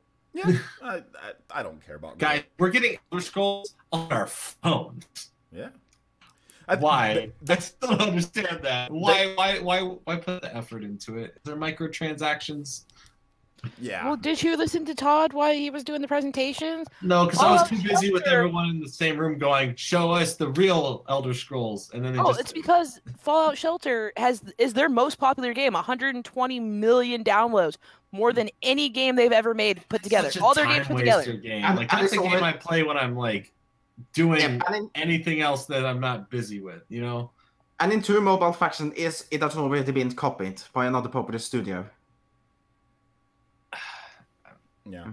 Well, let's move on from that. So, Hollow says, Player, since why would I play an anime fighter when I can play Fire Emblem characters in Smash? What does that even mean? Like, what? So what if you can play Fire Emblem characters in Smash? What does that have to do? Fire Emblem originally started out as Fire Emblem originally didn't start out as an anime. It's Fire Emblem started out as a video game franchise. There was like a short little anime, like a couple episodes or whatever, and that's that. Fire Emblem doesn't have any big anime ties. Like do you think Fire Emblem's anime? I don't get it. That's not. That's a lot of people actually consider Fire Emblem with the art style and everything and like an anime stylish game. Yeah, but I mean that's just more Japanese style than anything. But it's not an anime. There's like I said, there's a brief like a movie or whatever, like an episode or something of like a crappy. It's not even that good. It's not. It's ties to an anime. It looks like an anime. Yeah, but I can see what Hollow's trying to say. I think this is more of a joke question than anything because Fire Emblem is not an anime. You know, it's not. It's known as a video game, like a normal video game franchise. So that's a question where the only answer is nani. Nani, yeah, nani, exactly. That's a nani. So, all right, moving on to Markel Hawthorne says, player since what do you guys think Panic Buttons is porting over next? Fallout, no, not 76. Fallout Shelter. Did they do that port? Was that them? How about what's the Blizzard game? That game that they have with the card game. Diablo.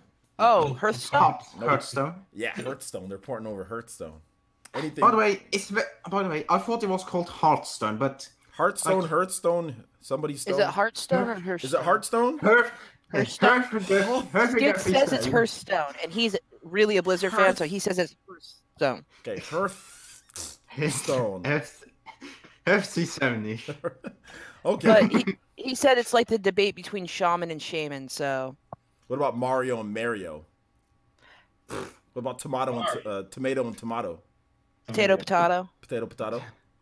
Okay. Caramel or caramel. I think Panic Button is porting. Aluminium. I think Panic Button is porting New Super Mario Bros. Andy, no. We're not doing that again. Aluminium. Yeah, like Mark said, in the English community, it's aluminium. But we call it aluminum. Yeah. I had this argument with Wood from Beat 'em Up. It sounds something like a baby would say, like aluminum. Soccer or football? How do you pronounce football? Football or soccer? Which one? Football. Football. It's football. It's not soccer. Are you sure it's not soccer? It's football. Last time I checked. I'm pretty sure it's called soccer. Well, one of the F's in FIFA it stands for football, so it doesn't stand for soccer. Wait, no. FIFA is an acronym? I'm learning all new sorts of stuff. Us Americans over here just giving us our howdy doody. We telling you guys how to pronounce everything. The world revolves around us. Next you'll tell me NASCAR stands for something. This is great. I'm learning so much. What is FIFA? What does it mean? Football, international, football. What is that? I don't know the acronym. What is it? Football International Football League. Oh wow, we mentioned football in the chat starting. Okay. Football International Football Association, right? That's what it's called, right? No, it's called the International Federation of Association Football. What is that? That's not. Oh, Andy's got all the facts today. Wait. Especially in another language, it stands for. It does say FIFA, but in English, it's IFAF. IFAF? Well, in French. Well, it's French. I'm more confused now. I lost the lesson. Okay, T-Dude has a question. Okay, let's go. If everyone wants to know it, let's answer T-Dude's question. Here we go. You gonna read it, Mama Mercy? Oh, you want me to read it? Okay, I don't know where it's at. I don't see where his question's at. At Player Essence, do you guys and Mama Mercy Gaming think that Bethesda's Tom Howard to reconsider Sony and having crossplay with Xbox One and Nintendo Switch besides PC? I think we're asking if we think that Todd Howard could get PlayStation to jump on board. Maybe Bethesda games not going to the PlayStation 4. Yeah, I mean, I don't know, like I don't think he wouldn't go that far. That's too much. No, because he wants the money. But I'm saying that's the only thing that he could pull where Sony'd be like, wait, hold on. But I think Sony would have called their bluff. You know? Yeah. Like I think they call it quick. They'd be like, all right. I think they'd be like, all right, go. Bye, Felicia. Know, but I feel like that is one of the companies that would have the pull enough to get PlayStation to maybe stop and think. Like I don't think Epic and Fortnite makes them enough money to think about that, but I could see where like Fallout already makes you a lot of money. These people are gonna pay $60 for the game, and I think there's gonna be microtransactions in the game. So And I'm sorry if I'm staring a Deathclaw in the face and they're like, hey, buy this laser gun for $10. There's a chance that I might buy that. Yeah. Well, we'll have to wait and see. I want to get into the next question here. We'll answer just for a bit more, guys. Brooks' personal look says, Polaris, how come we haven't heard anything about GTA 5 for Switch? Is it not coming over? I don't know. There's a lot of games that we haven't heard about that are gonna maybe come or not come. I don't know why. No, you have to know. You're the guy. You know stuff. I have no idea why. Go ask who makes that. That's Rockstar? Go ask Rockstar. I have no idea if the game's coming over or not. I don't really care if GTA 5 comes over. I mean, that's great if it does. If it doesn't, but that game is at the end of the day, it's a 5-year-old game at this point, you know. But it's still very popular. Do you really need GTA 5? Yeah, no, it's not that like I'm not trying to knock it or anything, but like people keep on asking about GTA 5, GTA 5, GTA 5, and it's just like I don't know if GTA 5 is. I don't know when GTA 5 is coming. I don't think that just because we haven't heard about GTA 5 doesn't mean it's not coming. I mean, I have no idea, but at the end of the day, like. I don't really care. Like GTA 5, I mean, like they should have already done it. It's more of the thing like it's like I'm like done. I'm not gonna ask them or do anything like that for it because it's like that should have already been done. You know what I'm saying? Like instead, what is it? 2K games out here giving us carnival games. Like and I think 2K they're the publisher. They're the ones who own Rockstar, right? Take-Two owns both 2K and Rockstar. Yeah, Take-Two. So the fact that they at all of their upper management, they have decided to put carnival games instead of a GTA or something like that. Screw them and screw all of their screw them, screw their management and screw GTA. That's my thought process at this point. They decided to put carnival games. No, I'm good. So I don't want to buy anything. It's a classic. That pissed me off. It's a classic. It's a classic. Carnival games played it on the Wii all the time. That game's trash on the Wii. It just sold a lot. But I still played it. Yeah, I played it too, but I only played it because there was a cute girl that played it in college. And that's what made it a classic. Your memories. I mean, they could have either pointed over something like Borderlands or maybe. Oh god, put Borderlands. Game over, dude. Switch wins. Best console. Borderlands 2. How about any of those? No, carnival games. Out of all the games, carnival games. Yeah, it's a classic. How many copies did it sell? I think who's doing this? It sells 10 million copies. No, excuse. Can you imagine if it sold 10 million copies? I would revolt. I'm not a Nintendo fan anymore. If that game sells. If Carnival Games on Switch sells 10 million copies, I'll get a Carnival Games tattoo. I'll get this broke budget Monopoly looking man. I'll get that dude tattoo. If that game sells to 1 million, I'll get that dude right. Wow, here. It sold quite a bit on a bunch of other consoles. I think it's gonna do well. No, on the Switch. On the Switch. And this is why I think it'll do well. It's a classic. Don't forget that. On the Wii. 4.06 million. On the DS, 2.04 million. Every other console, little under 1 million, 1.56 million for the follow-up mini golf game. On the Switch by itself. It's a classic. The Switch by itself if it sells 10 million. Dude, the Switch is how many Who Switches made are this out there? game? It's K2, right? Or 2K or whatever? 2K, whatever. Yeah, I mean, this is maybe proof that they still think that all Switch owners are casuals. That's what I see. Screw all of them. I don't care. I mean, it didn't have to be like GTA 5. They could have maybe done a collection on like. If I gotta invest all my money into buying copies now of Carnival games just to prove you wrong, I will do it. There's gonna be a huge swell. Everyone to support my Kickstarter, please. Get OJ broke back up Monopoly man. Everyone who pledges 60. How much is the game? Is it full 60? It's $39.99. Anyone who pledges $39.99 will get themselves a free copy of Carnival Games on the Switch. I don't know what I'm going to do with all these copies. If you get yourself a free copy, just give me $39.99 and you will get a free copy of the game. Yeah, a free copy.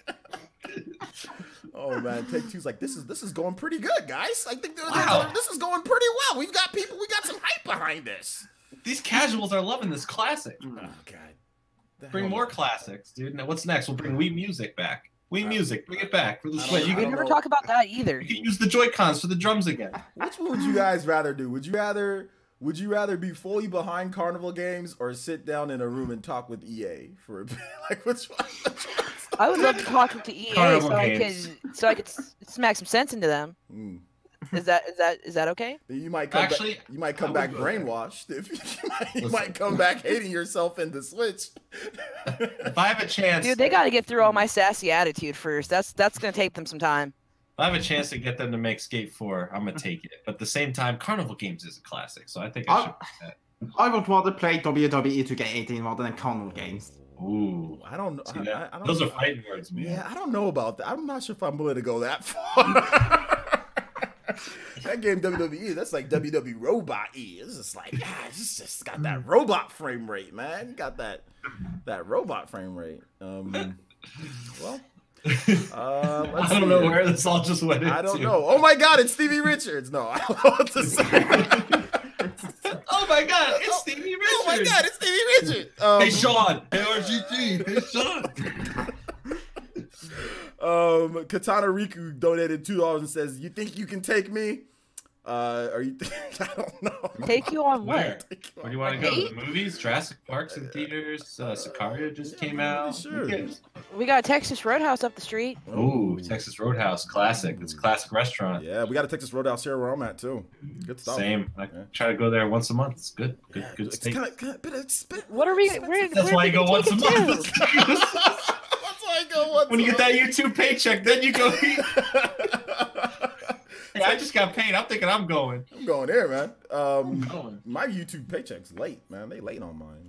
Dude. They late. I know. I was about to do the same thing. Time to start calling. Let's start. Where's my money? Where's my money? Andy, we could never forget you. Andy with a 20 NOK donation says, "Don't forget me." You gotta say, "Forget me." Don't forget.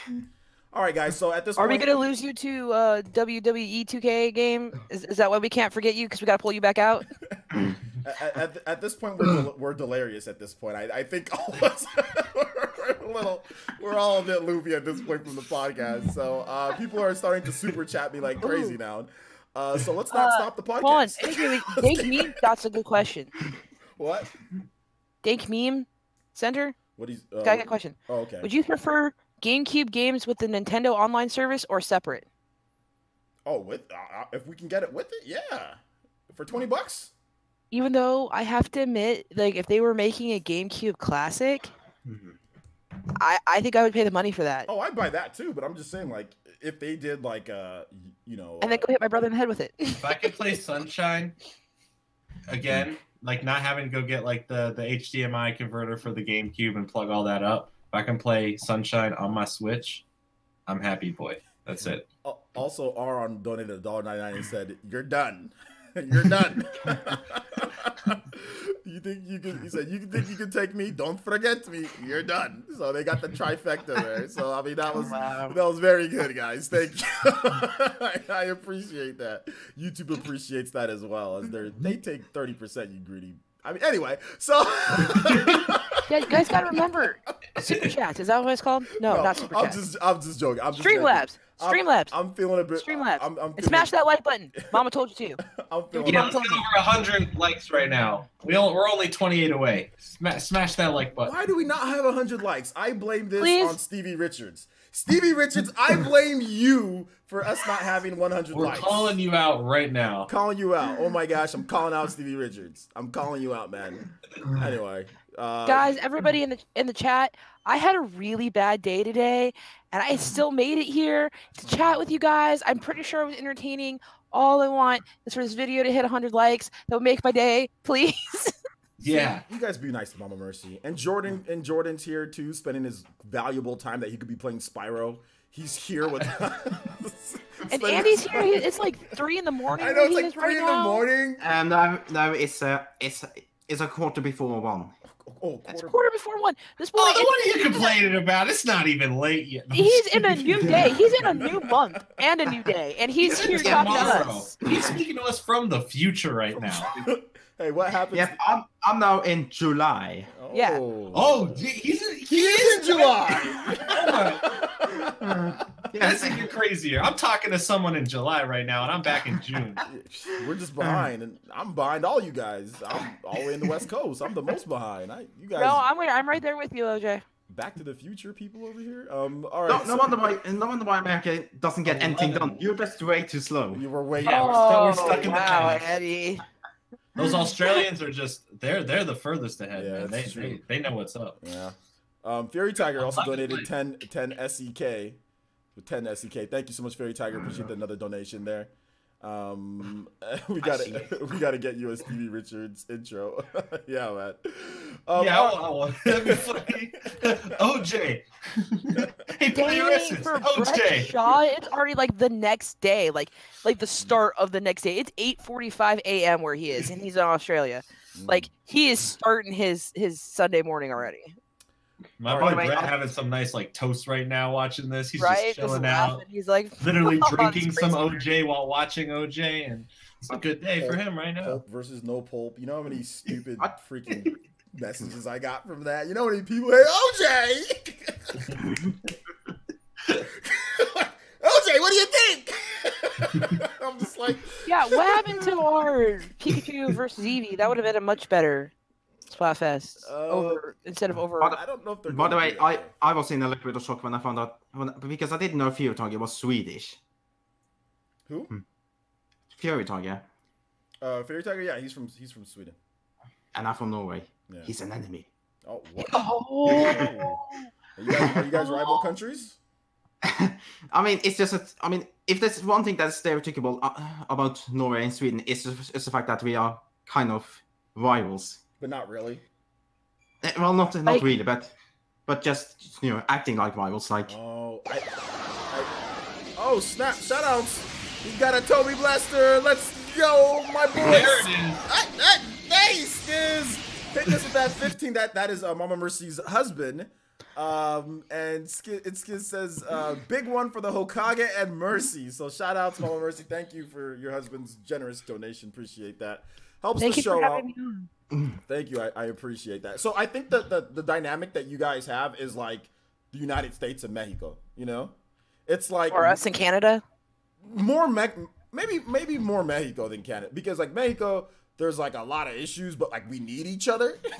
Like there's like a lot of issues. Canada just wants to saw us off at the border. They're all like, yeah, like you guys messed up. But we kind of need each hey, other. we're not doing anything. Because like there's like a lot of industries here that are like all Hispanic and they're run by that and they're a vital part of the community, but there's grassroots in Mexico, so it's kind of like we need them, but then like we need maple syrup. Yeah, we need maple syrup, Canadian bacon. I mean, we at one point ran out of butter.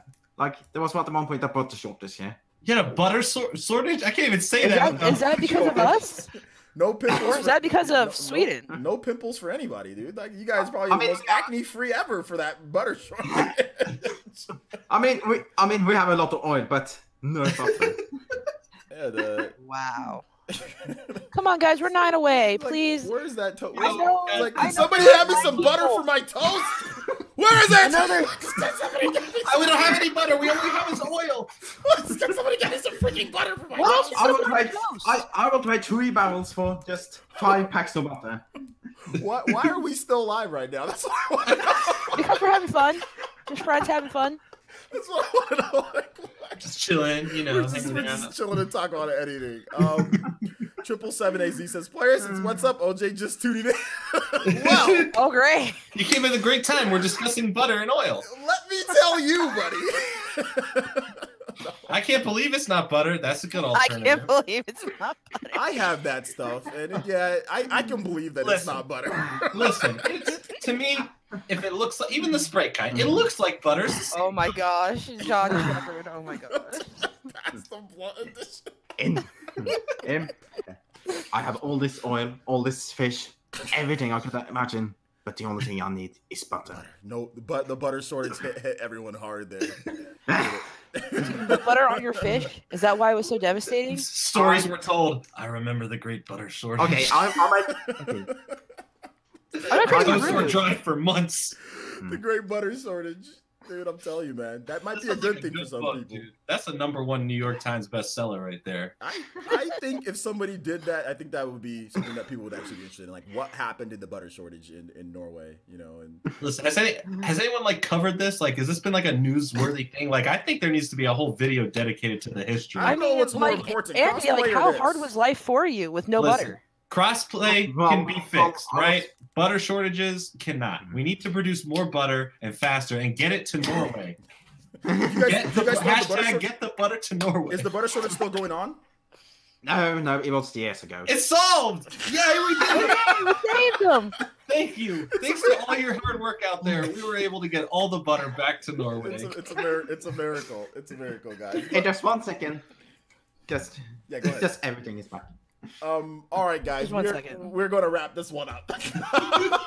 We're gonna wrap this one up. I think we had a little too much fun today, but no, it was good. That was a good podcast. Let me go around the horn here. We'll start off with Jordan. Jordan, my boy, my buddy, young man. Where can they find you at? You can find me at Jordan Fringe here on YouTube. I'll put my link in the chat. There you go. I talk about a lot of gaming stuff. I do a lot of live shows starting next week. I'm trying to do more live shows and some more gaming content. I'm not gonna lie, Player Essence is a little bit of inspiration. Not gonna lie, just saying. Yeah, we talk about video games and other stuff that interests me, and I just have fun with it, and I try to make everyone laugh. So that's my goal, is to make someone happy and to make someone's day. So. Yeah, that's my pitch. Going to 20,000 subscribers. We just hit 19 like this morning, really early. So yeah. Thank you to everyone who is supporting me. He's about to hit 20,000, so make sure you guys go subscribe to his channel. Check him out. I'm sorry about that. I clicked the link and it took me to the auto playlist, so that's why you guys heard like a little noise in the background. Sorry about that. But yeah, Jordan's awesome. I've been watching his channel pretty much every single day when I go to the gym. I'll watch you. I'll watch Spawn. I'll watch Dreamcast. I'll watch RGT. I'll watch all the So, well, it looks like everyone enjoyed the butter conversation. Yeah, so. 10 would butter again. Would butter again. We are back with more butter than ever. Welcome back to the Player Essence Buttercast. Yeah, exotic butters for anybody who knows what that's from. All right, and we're also gonna go to Andy. Butter Boys. Andy, you want to go ahead and let people know where they can find you, buddy? Well, you can find me in a nation that is currently starving of butter. No, but for you can find me on Twitter at Andy_9p. All right. Or you will at least find me in the cellar of OJ because he kidnapped me. Okay, I gotta show you guys something. Before we go, does anybody actually like to eat their food like this? I gotta show you guys. Mama Mercy, we'll get to. I gotta show you guys this. I'm fine. Because I'm on Twitter and I see these images like this. And I'm sorry, this is completely random, but we're already being random in this podcast. And I gotta show you guys this food because does anybody find this not appetizing? Like I don't. Hold up.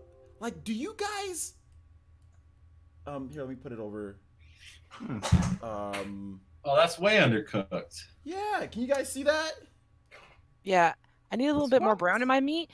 And is that potatoes or is that fat on the meat? Who would eat something like that? Is literally like biting like the like why? That's would a you lot eat of fat. That? Some pink, like it's fine to have some pink in there, but like the rest of it is not cooked. That's red though. No, that's like I think, but the parts that aren't red, like that's not even cooked. Like that's just the fat. That's below rare. You know, I had a friend, his dad like basically was like, cook it like long enough that I won't get some kind of food poisoning from it and then bring it to me. Like I still want it somewhat cold in the middle. And I'm maybe that's misplaced. There's all sorts of fat right there, and then that's way too much. Like I wouldn't even feed that to my dogs, and they're dogs. Okay, like this is from a professional Street Fighter player. Her name is Guilty. Okay, she's really. She got orange juice. Her name's Guilty. Who has crab with orange juice? But Guilty. But what's that sauce? Guilty. I can't believe you'd eat something like this. Guilty. Jeez. Oh man. Anyway. Zach, you're not supposed to eat beef raw. It's actually really bad for you. I'm hungry. Yep. I mean, you may think that looks disgusting. Wait till you found out that one of my country's national meals are sheep heads. Is it cooked? With butter? Yes. With butter. With butter. How much butter are we talking? But is it cooked though? Yes. Okay, well, it's cooked. Though. Yeah. You know, it's cooked at least. This doesn't look cooked. This looks like somebody like you put it over one of the fires like in like Monster Hunter, and like you turned it a couple times, and then you just took it right off, and like you just ate it. I can't wait 2 hours for this to be done. I'm just gonna eat it the way it is. Like, it's kind of warm. Just wait until Gordon Ramsay sees it. Oh, yeah, that was right. Dude, we should send it to Gordon Ramsay. This looks way too undercooked. Like this doesn't look cooked at all. I think we started something with this butter. No, there's no amounts of butter can save this piece of meat right here, man. Yeah, the butter that goes in the pan before you throw that piece of meat back in it to finish cooking. Is it crab? The crab needs a little bit of butter. Like you dip it right there with the. But what is that dip? Is that looks like olive oil? Like what is that? Oh, there's the little yellow dip at the top. No, that's orange juice. Oh. No wonder we run out of butter. You only did it for yourself. Is that orange juice? I thought that's butter, isn't it? That's what it looks like. The cup looks way too big for butter. No, it's a little thing of butter, guys. Yeah, all the butter on that. You're the one looking at the picture. No, what's the that doesn't look like butter though. You guys can see the pic. It's a little cup of butter because she has the butter on her plate with the other. Like I can show you guys the next picture. Like all right, maybe the next picture will help. Tell us there's a next picture in the saga. How are we supposed to know where it continues? Well, because from the angle I'm looking at, it looks like one of those. You're trying to show us Avengers 3, and no one saw Avengers 1, so you gotta see the story here. Here's the next picture. So she says, "Unleash the fury and let it begin." Seafood buff. Okay, so like it looks like. So now it makes more sense. Yeah, it looks like a little thing of butter. Okay, it is butter. Butter for sure, absolutely. See now I know the lore. Well, Team exotic butter, guys. Exotic butters. All right, Mama Mercy, where can they find you at? You guys can find me at Mama Mercy Gaming. I'm gonna put my link in the chat. All right. Yeah, I do streaming, and I show up on a lot of podcasts. Yep, Evidence podcast. Yeah, I'm on Evidence podcast. I'm on this podcast. I'm sure I will get pulled in somebody else's podcast because obviously I'm really good at podcasts, and I make people laugh. We're announcing a brand new podcast starting soon. It's called the Buttercast. Please come through. We're gonna have all the regulars here, constantly talking about different kinds of butter, what goes good with butter, and we're gonna solve butter shortages across the world. Our first butter. Taken. There was a guy that I used to do YouTube with back in the day named Jimmy Butterworth, and he did the Buttercast. There's no original ideas anymore. There's no more original. Stop stealing all the Spawn Wave stuff. Stop posing like him. Stop being him. You can't report on the news. Spawnwave reports on the gaming news. You can't. Why do you play Spyro so much? I want to play Spyro like you play Spyro. Stop stealing Spyro from me, okay? Wait, you do your intros like Wood. Stop being like beat 'em ups. People are okay, guys. How dare Call of Duty World War II steal everything from Call of Duty 1? Oh, gosh. Okay, this has been a fantastic podcast, and yes, none of us are under the influence of drugs. I promise any of you guys, we were just having a little bit of fun. Mild Taco Bell sauce. I got a lot of it. I got a bunch of it. Who wants some? Sometimes guys. Sometimes they give you too much. Sometimes they don't give you enough. If you donate to the Kickstarter for $39.99, you not only get Carnival games, I'll send you individually signed packets from Player Essence of mild Taco Bell sauce.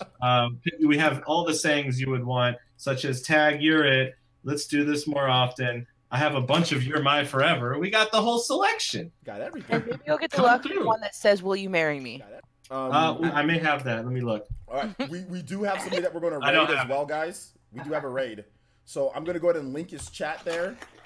Chem Easy. I didn't see Yellow Kazoo. I didn't see her on my list, so I didn't see her streaming. So I just grabbed somebody that I was streaming. So my boy Chem Easy's playing. He's a ninja too. He's sponsored he sponsors the channel. He's really cool. Definitely want to play some games with him in the future. So I want to thank all my guests for being here. You guys have been amazing. It was a lot of fun. And yeah, we will be back next week, of course, for more goodness. I'll be on the Spawncast tonight with John over there, so make sure you check out that, make sure you and when you say you're gonna be on, you're not gonna be on. No, I'm going to be on this time though. When I say that I'm not gonna this time I'm saying for sure I'm gonna be on, because he told me, he contacted me. So wait, you're gonna be on his channel, but you're doing the same thing. You're just taking his news and putting it on your channel. I know. Never mind, I started doing news in 2011, but yeah. Never mind, I started doing news before everyone. You're just riding his hype. I mean, we all know it now. but you only wait to be on this podcast so you can get more clout. I remember there was before I got remember one guy was like, oh yeah, well you're a joke. Like, go to Spawnwave. I'm like, all right, so Spawnwave has me on his channel all the time. So is he a joke for having a joke on his channel? The person's like, no. I'm like, no. I'm like, you're an idiot. Get out of my channel. He has me on this podcast, so if I'm a joke, why would he bring a joke on the channel? This is channel so much better. Why would he bring a joke on it? Like, get the hell out of my chat. Anyway, thanks so much for watching, guys. I do appreciate it. I just want to say that it's now 1 a.m. over here. Oh, shout outs to 1 a.m. Shout outs to the 1 a.m. in Norway. 1 a.m. Love you guys. Shout outs. And the fact that I'm now in July. In the future. So we will see you guys for the next one. Obviously, check out all the videos. We got a bunch of cool stuff up on the channel. We'll have all that. Check out all the videos, and we will see you guys next time. Bye-bye. Bye. Happy Blaster! Happy transition to July.